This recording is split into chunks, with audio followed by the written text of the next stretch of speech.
Hello, everyone. Thank you so much for tuning into today's live stream where we'll be talking to Rutgers alum, Dr. Nicholas Paraskevopoulos. But really quick, I'd just like to introduce myself. My name is Atmika, and I'm really honored to be your host for this event.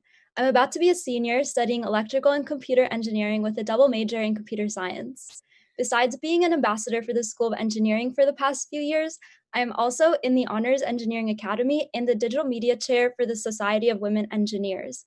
Just last week, I completed my second software engineering internship at Google. And if the past 2 summers have taught me anything, it's the value of networking with those who have more experience than me. As my peers and I prep for ourselves to be engineers in the real world, it becomes more and more apparent as to how important it is for us to learn from engineers who have already treaded the path to success. Which is why I'm super excited for us to hear from our special guest for today's event, Dr. Nicholas Paraskevopoulos. Nicholas graduated from Rutgers with a master's and PhD in electrical engineering, and he is currently the Vice President of Emerging Capabilities Development and the CTO for Northrop Grumman's Mission Systems sector. During his career, Nicholas has worked on all sorts of technology, ranging from satellite dishes for DirecTV, radio car antennas, all the way to integrated air and missile defense. And fun fact, during his time at Rutgers, he played football and spent his winter breaks as a ski ranger in the Poconos. Okay, so we're going to get right into it with some rapid fire questions to get started. And as I ask these questions, I'd love for participants in the chat to type in their answers to these questions too. They're just going to be super quick and fun. Okay. So the first one is, are you a morning person or a night owl? I'm a night owl. Nothing happens until after 10 p.m. for my entire school career. Do you prefer coffee or tea? Strong coffee. Black or with milk or sugar? Black. Just straight up, wow. If you could have an unlimited supply of one thing for the rest of your life, what would you choose? Oh, that's easy.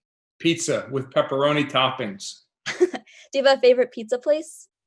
Not really. I prefer the New York style pizza. I'm in Maryland, and the Southern approach just doesn't work for me too much. Where's your favorite place of all the places you've traveled to?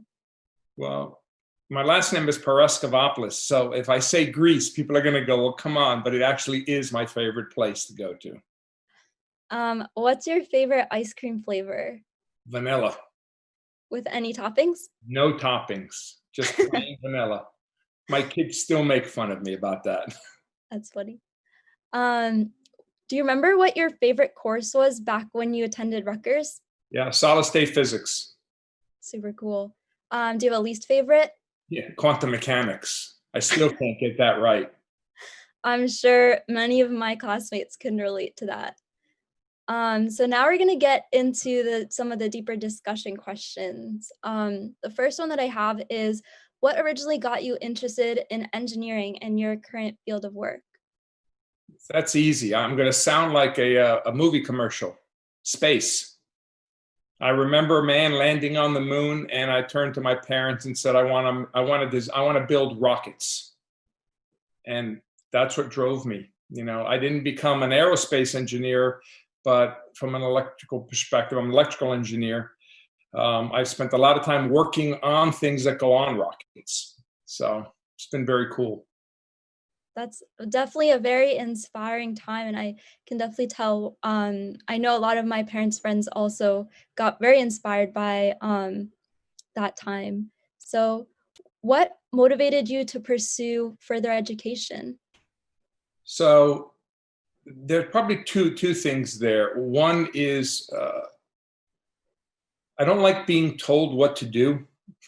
It sounds a little funny probably, but I figured if you can have as much education as you can have, you tend to direct your career more than others directing it for you.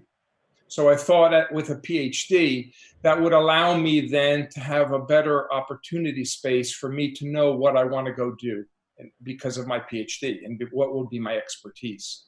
And the second reason is probably more shows my paranoia a little bit. You know, many engineers have inferiority complex. They never think they're good enough. And I figured the PhD was the best way for me to prove to myself, and unfortunately, in my head, to others, that I actually know what I'm doing.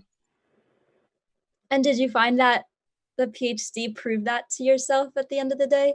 To me, it did. I realized later in life that I shouldn't really care too much about what others think and just concentrate on myself.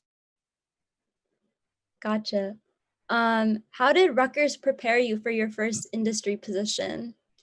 I thought about, when we talked a little bit, I was thinking about what possible questions you could ask. Rutgers, because I've been to some other universities for some other degrees, Rutgers gave me an incredible foundation.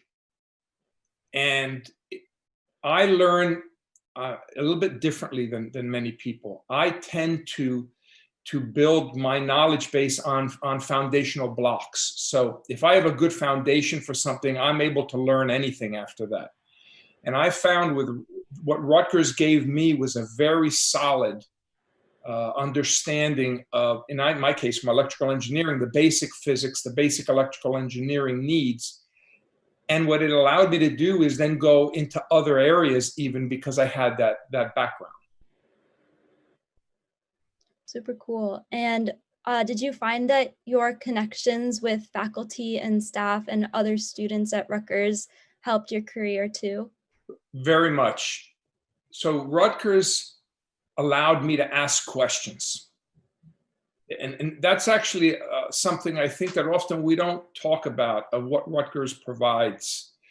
As a student, your goal is to learn. And sometimes to learn means you have to admit you don't know something, to be able to open yourself up to that. And based on whoever's teaching you, how they handle that, they can either turn you off or actually excite you. And what I found at Rutgers was not knowing something was okay as long as you ask the question. In fact, the professors wanted you to ask questions. The students around, your colleagues, want to work with you. So in the end, being at Rutgers helped. That's where my foundation got established from simply not being afraid to say, I don't understand this. Can you help me? For sure. I definitely feel the same way over the past 3 years at Rutgers. Everyone is very supportive, including all of my students, all of my student friends, and all of the faculty and staff. So my next question is, how did you progress throughout your career, and what resources helped you grow? So my career is based kind of on what I just talked a little bit about, asking questions. So I discovered this early, and now as an executive at Northrop Grumman and as CTO, I often speak to incoming, I almost said freshmen, but in a sense, first year, employees who've just come out of college. And the main statement I give them is something that I learned very early on. Wherever you go to work, you're at the University of, and then put the company name in. So I tell people, you're at the University of Northrop Grumman for your first year, and depending on how big the company is and how much you do, at Northrop it's the first 2 years. Recognize that those first 2 years are the greatest time for you to learn. And I took that lesson as I went through my career, and everywhere I went, I wasn't afraid to say, I don't really understand. I've never heard of that. Can we go over that again? Can you explain it? Can you explain what that means? When you do that, you then you show to others that you're willing to learn. And what you tend to see with people, especially engineers love sharing what they know with others, I found. It's the one thing about that engineers all have in common, I believe. So whenever an engineer finds someone who's interested in what they do, the problem isn't getting them started. The problem is, how do you get them to stop talking? Yeah, and sometimes it's being able to explain in the way that everyone can understand too. That's definitely a challenge. And yeah. So you said that you interact with a lot of different college students and new hires. So what do you believe differentiates Rutgers engineering grads amongst other engineering college graduates? So the foundation. I find Rutgers students know their stuff. They come in, They know what their discipline is. They're not afraid to ask questions. They are solid engineers, and I will tell you, most of them, if not all of them, and I don't keep track of all of them at Northrop Grumman. We have 85,000 employees, but they tend to be very successful in whatever they choose, whether they stay in engineering and move their way up to become what's known as an NG fellow, or whether they then take that engineering degree and they decide they're going to go off into management and some others, or some kind of directing other work, which is where I ended up going. So can you tell us a little bit about how you ended up in a management position? Like, how did you decide that that's what you wanted to do? So, my father was a professor, so I had a lot of time. We used to talk about, how do I know what I want to do? How do you be successful? And through discussions with him and also other professors and others, what I discovered was, if you truly want to be successful in life, you need to make sure that you're great at it. Not just good, but you need to be at the very least, you have to be very good. But to really be successful, you have to be great. So to be great means you have to put the time in, right? I use the word practice, if anybody is into athletics. Okay, if you're going to play well on the field, you have to have actually put 10 times the effort off the field for those few minutes on the field that the opportunity exists. To be able to put that time in means you have to love what you do.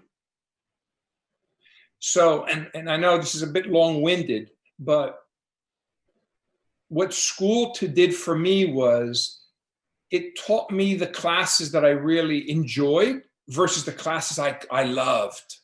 Like I could, right? Solid state physics was my favorite. And I studied it.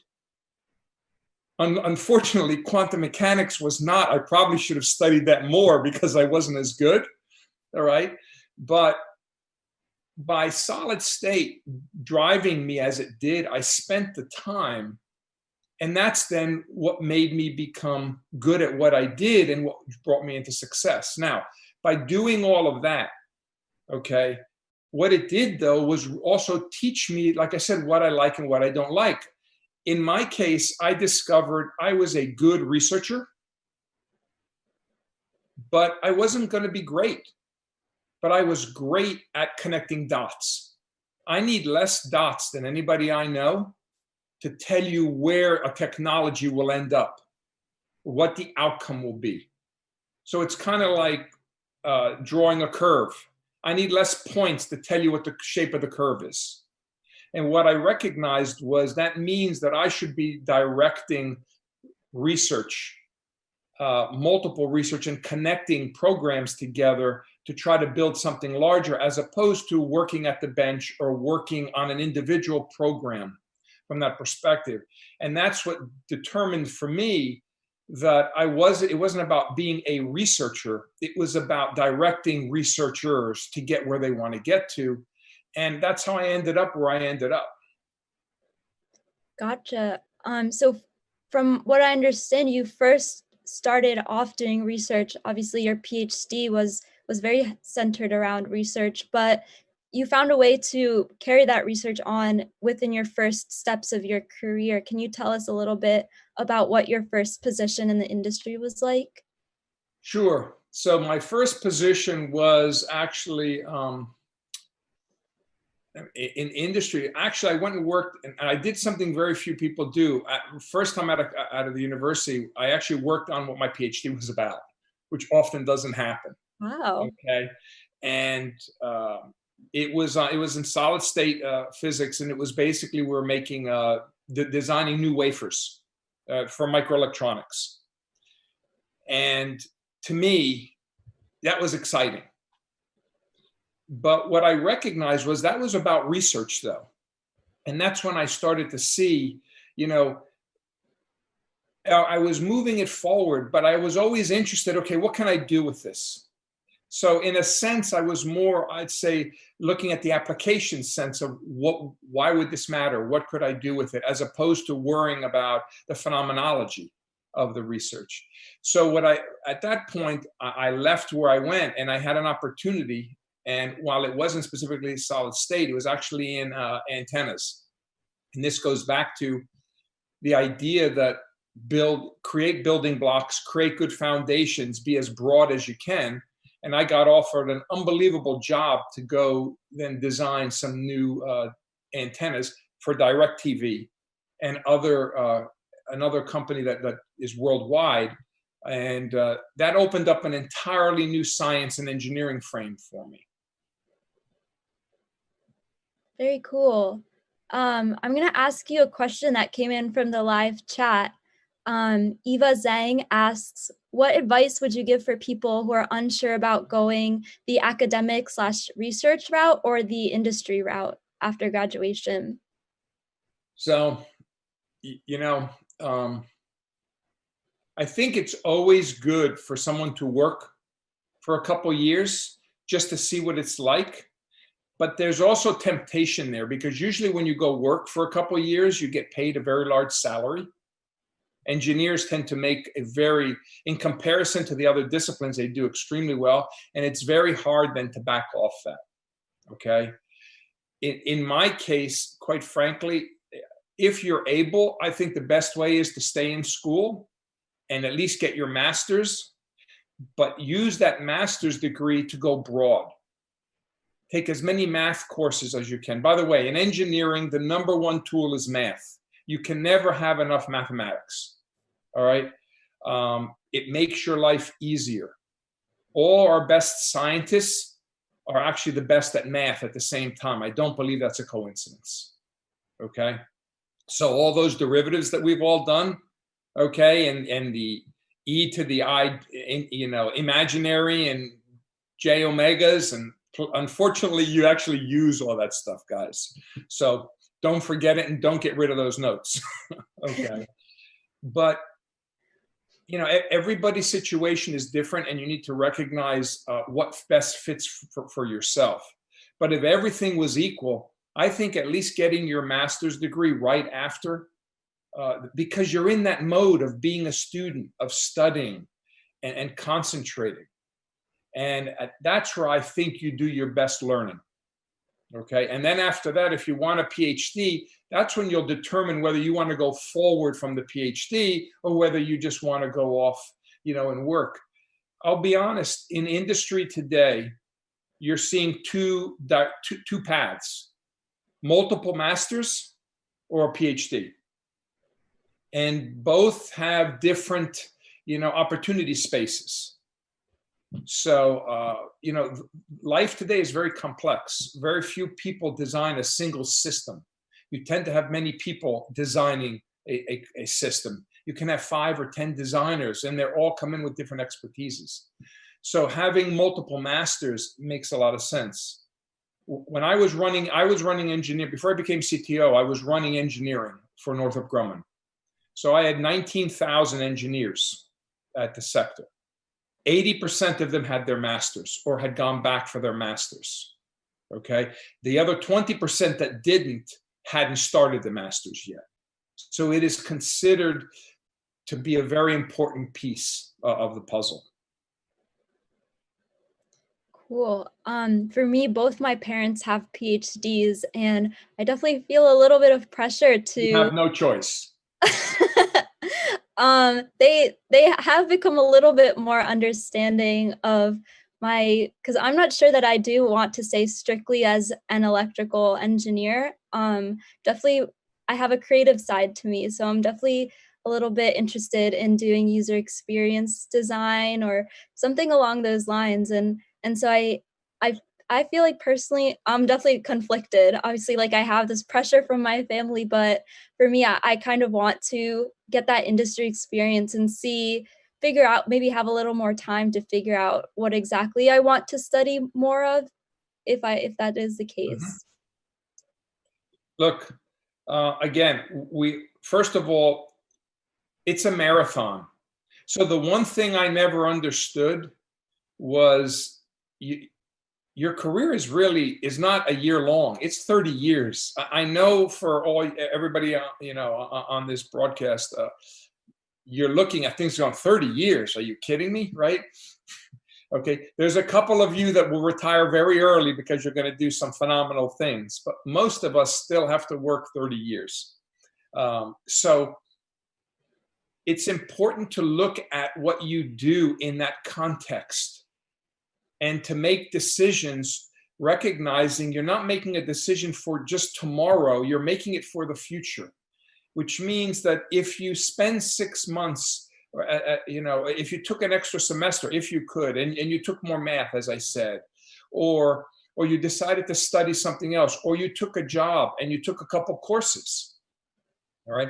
As I said, excuse me, at Northrop, most of our people, we pay for the master's degrees, okay? We don't do PhDs anymore because they take too long and it's just too expensive, is what happens. But from a master's degree, now, if you do a master's degree while you're working, that's not quick, because the best you're going to do is take 2 courses a semester. If you need 10 courses for a master's degree, well, you guys can do the math, 2.5 years, so to speak. Okay. But there's so many different knobs you can turn and options that, how do you build that puzzle out to what fits you? The thing, as I said before, you have to go back to is, this is not a short-term solution. Don't make the choice because, you think you have to have an answer within a month or 6 months. We tend not to have answers when we don't know much. And I say it like that, meaning the more you learn, the more you know actually what you don't like. You may not know what you do like yet, but usually what I find is the more I do things, I start to figure out what I really don't like and cross those off the list. And you tend to find what you do like, because that's where all of a sudden you look down and you realize, oh yeah, how come I didn't see that? Yeah, for me, that moment I realized I did not want to be a doctor was in my high school aquatic biology class. We had to dissect squids.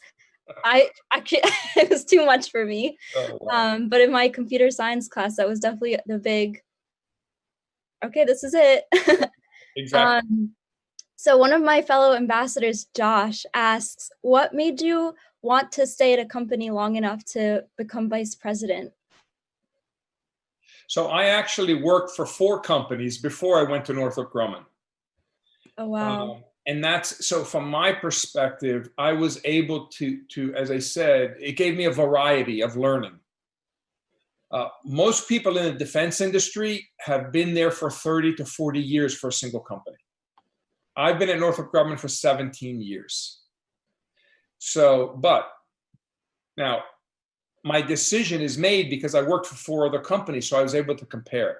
For me, Northrop has been an incredible company because even though it's so large, they tend to be very family oriented. Okay, they tend to they're very ethical. They're very about doing the right thing. So, as an example, with the COVID-19. It's been a tough time. I mean, just look at what's going on with companies going out of business and people are losing their jobs. And you can imagine 50% of our work is classified. So it's not like you can go home and do it. But Northrop has not laid anybody off so far. And our goal is not to. Nice. 40% of our population is working from home and has been working from home since March 10th. Okay. And we do have people who are coming in, but now they're coming in that we have masks for them. We clean, we change the rules of how many people can be in a conference room. We've done everything we can to the support for the safety of our people. And when you find a company that does that, and there are many companies, I believe, that do that, you start to recognize, I like it here. Okay. And the final thing for me is, over time, what I recognize is you need to like who your manager is. If you don't have a manager that you like, life tends to be difficult. So at Northrop, there really tends to be a lot of good people. So whoever you work for works out all right. And as for becoming a vice president, you know what? There's a lot of luck involved in that. And I just, I happen to be in the right place at the right time to be able to get those opportunities. But I'm very good at one thing. I mean, I'm brilliant at one thing. And that is I build very good teams. And I know I'm very good at choosing people. And in fact, Tom was gracious enough to talk about my belief in diversity. The more diverse your team, the more successful you will be. That is a known fact with a lot of studies. And I find people who are not like me. None of my teams have anybody on there who is like me. Now, they have to be able to handle me, okay? But none of them are like me. And what that means is I didn't become a vice president because I was good. I became a vice president because my teams were great, and they made me a vice president in who I am, quite frankly. And do you feel like your experience at Rutgers, it's such a big, diverse place. Do you feel like that helped you develop those skills? Oh, yeah, no doubt. I mean, everybody is diverse. They come from different backgrounds. They come from a different approach, okay? For sure. Not only, but that makes life interesting, okay? So I myself don't understand I want everybody to be the same approach, quite frankly. I don't get it, okay? I like my vanilla plain with no toppings, but I want my life variety and have different people because it's interesting and because I think we all grow that way. Definitely. And I think stemming off of that is a really great question from another ambassador, Gabriela Rozovsky. She asks that she's heard that there's a pretty big distinct split between scientists and management in a big company. Did you find this to be true ever in your experience? And was it difficult to move from the science side to the business side? Yes, yes, yes. So in all companies, there's a phrase, us versus them, right? So them tends to be management, okay? Because in most companies, an engineer is not really a ball. Things maybe have changed, but at least in Northrop, managers manage and engineers, all right? They don't own, quote unquote, they don't own people. They may lead, but your manager, your supervisor tends to be a manager, I should say. So you do tend to get, but so there's a difference between being a manager and being a leader. A manager, you tend to have issues with at times because they're simply managing. A leader, though, tends never to have those issues. So if you have a leader who's also a manager, you tend to see engineers or people flock to them because they get leadership, because they find a way to grow, right? So I tell managers who are underneath me, a manager, and I'm a manager, ultimately, the manager has one single job: remove barriers from their people so they can get their job done. If a manager thinks along those lines, you tend not to have the us versus them. But if you don't think along those lines, that's when you tend to have that issue. How do you find that your definition of success has morphed as you've gone from college throughout your career? Oh, like everything else, the more you get, the more you want. Okay. I never thought I would become CTO. I'd become a senior vice president, general manager of a division. Okay. I was happy. Wow, if I could ever become a director one day. And then when I became a director, I was like, ooh, you know what? I'd like to become a VP. Now, I'll be honest, for me, quite frankly, I said no to being a director 3 or 4 times because I didn't want the stress. I didn't want what I considered the stress level. And what happened was I saw some bad decisions made, or that I should say, I believed they were bad decisions. That's the wrong phrase. And it finally occurred to me that if I'm going to complain, then I better do something about it. And that is what actually started to drive me forward, because again, in my case, I'm very good at seeing where things are going, and I thought I was seeing where technology and technical things are going, and the industry was going, and I recognized that nobody's going to hear me down where I was. I needed to get myself at a level where I would be able to speak to decision makers who are going to have where the money is and where the great influence is to drive a company.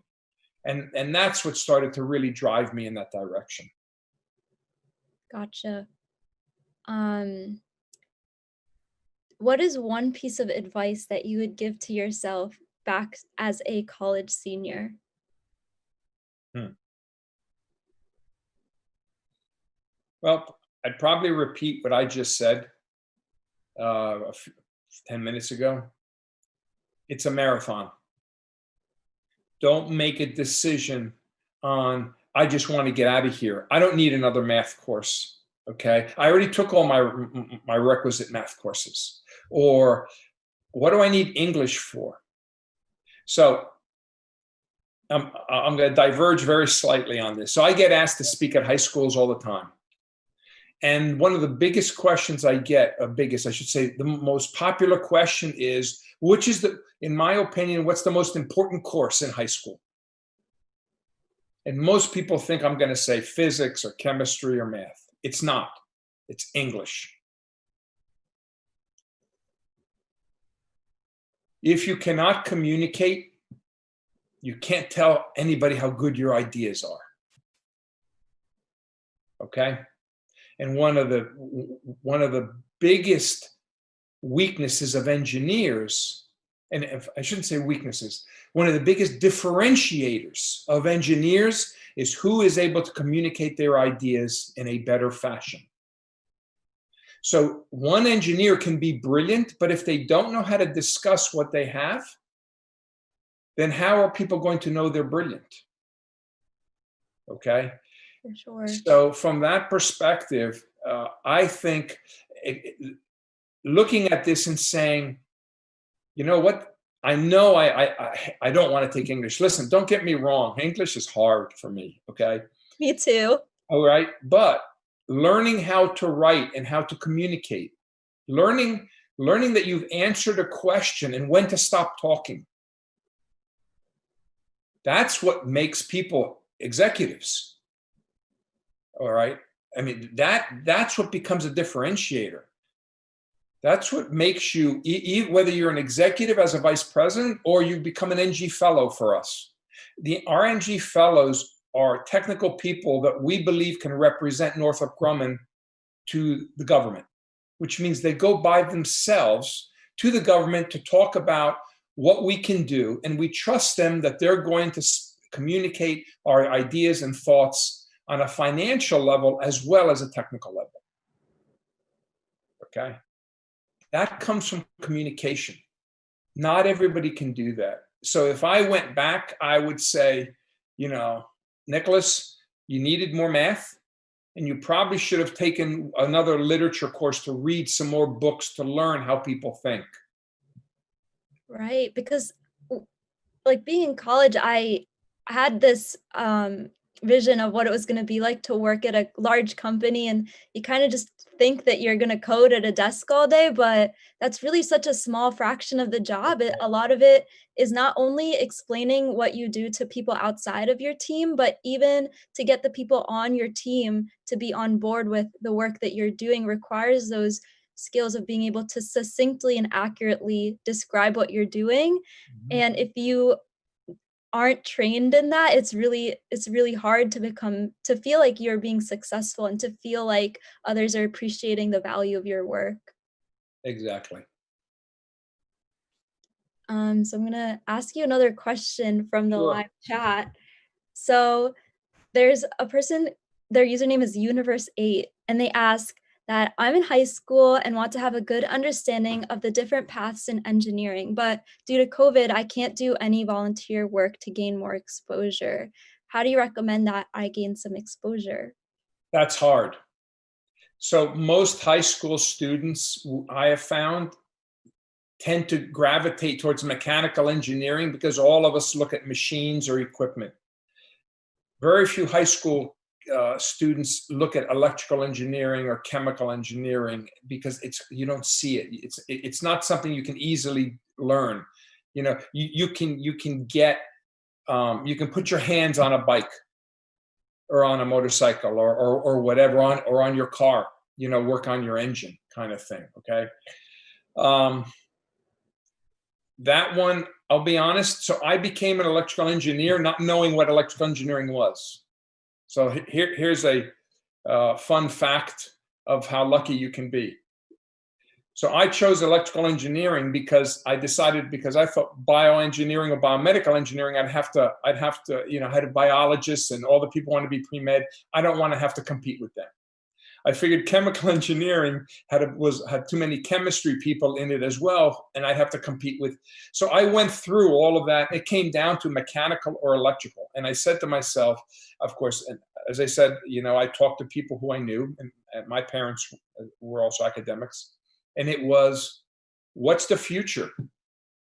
The future is about electrical engineering, is about computer engineering, is about software, right? Computer science. Okay. At some point, the future is even going to be about quantum mechanical engineering at some point. Okay, because of things that are happening. But when you look at where the future is, I would tell you it's more about not worrying about what do you want to go do, because in the beginning, most engineering schools, and actually, I don't know the answer to this. So if Tom is still on, maybe he or and Mika, you can say, I don't know. A lot of schools, your first year, you're not really choosing electrical engineering. They give you a generic survey course that you get to touch various areas. Yep, we have that. Right. So the engineering schools recognize that fact, and they let you move forward. I would instead say, recognize whether you love math and you like the physics and you enjoy being challenged. And I think that's the fundamental basis that you have to want to be an engineer. Those are the exact three things that highlighted to me that engineering was something I wanted to do. I really liked math. I loved my calculus class. I loved my physics class in high school. And I just loved that you kind of feel that like high when you solve a challenge, you solve a really challenging problem and it's like, oh, I want to do more now. What's the next step? It And feels good, doesn't it? it does. So I kind of realized that about myself, and that was something that hinted to me that I was very on the fence about. My mom wanted me to apply to be a fine arts major because I love to paint, and it was between that, computer science, and engineering. And at Rutgers, computer science isn't within the engineering school, so that's a decision I had to make. And I didn't realize at first that I could do both. That wasn't till actually like last semester where I was like, okay, I actually can double major. But the reason I did choose engineering was for that reason. Like I love math, I love physics, and I love the challenge. And I realized that engineering opens so many doors. Like at the end of the day, you're not confined to just what you study. Not remember, engineering teaches you to think. Right. Okay. And that's the number one prerequisite to whatever you do. For sure. Okay, so Brijesh wants to know, what does a normal working day look like for you? Yeah. I'm not sure you want to ask that question now, guys. So it is true, once you become a vice president, you don't do as much work as other people. And what I mean by that is, I don't do math anymore. Okay. I tend to have a lot of meetings where people brief me on what they're doing, and we talk about things to make decisions on in what direction to go. Should we keep funding something? Should we not keep funding something? Okay. So it tends to be more meeting based. Working from home has, with what's going on with this crisis right now, for me it's awful, because I there are days I've sat in a chair for 8 hours. Not pleasant. So I like to walk around, talk. I walk in and out of labs. I walk in talk to people, kind of in between my meetings and stuff like that. But every now and then I enjoy sitting down and somebody will, we call it getting into the weeds. They get really deep into the technology, and it's kind of fun. You get to talk about what we're doing and what worked and what didn't work. And it's amazing when you hear the ones that are like, you can't believe we got this to work. You know, the one thing when you work for a Northrop Grumman or a Google, but I would tell you a Northrop Grumman, the defense industry is all about the physics of doing certain things. You don't break physics, but you tend to find that a lot of stuff you read in textbooks isn't often the limits that textbooks tell us are limits are not limits. And you go beyond, you're able to get beyond that. And it's those moments that you see people getting beyond where we thought we could get to that makes it a very cool job. I mean, this is the best job I've ever had in my life. So that's amazing. So do you have any pieces of advice or things that you find that you are often looking for in a new hire or somebody who just started working in the industry? Yep, sure. So what I'm about to say is a little bit scary to people. It only takes 5 minutes to know whether somebody's going to be really good or not.